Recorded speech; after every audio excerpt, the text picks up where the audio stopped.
I'm dating my sister's bully, but I think my sister is blowing it out of proportion. My younger sister Anne had a bully in high school named Andrea. It started off as mostly name-calling, and then became physical. My sister would come home with bruises sometimes, and the school did nothing about it. I always supported and threw it. By the time they got out of high school I still absolutely hated Andrea. Then 2 years ago I met her at a local cafe where she started working. She ended up apologizing to me for how she treated my sister. She'd been wanting to apologize to Anne but she had no way of contacting her. I still kept my guard up when I saw her after that, but I felt like she'd really matured since high school and told my sister about her.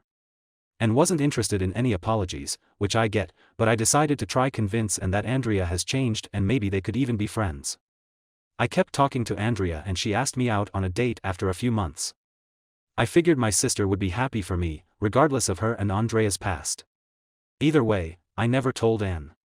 Our first date went really well and I was falling more and more for her. She's everything I would ever want from a girl and is no longer a bully. Throughout that time I kept our relationship a secret from Anne and our family, aside from dropping little hints that Andrea's changed. The only people who knew her are our closest friends.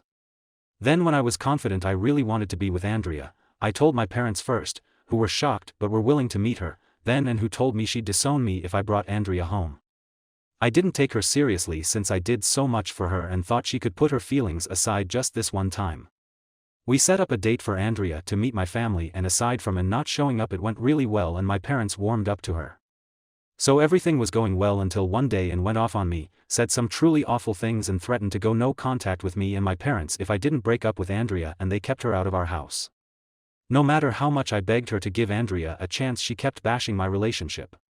Our parents took her side and I had enough of the BS so I told them they could accept my relationship or I'd distance myself from them. Mom took the first option and my dad and Anne took the second. I don't see or talk to Anne anymore, barely see my dad and my mom's constantly heartbroken that our family will never be whole again, all because Anne is too selfish to accept that people can change. Anna, I really don't need her, I have Andrea.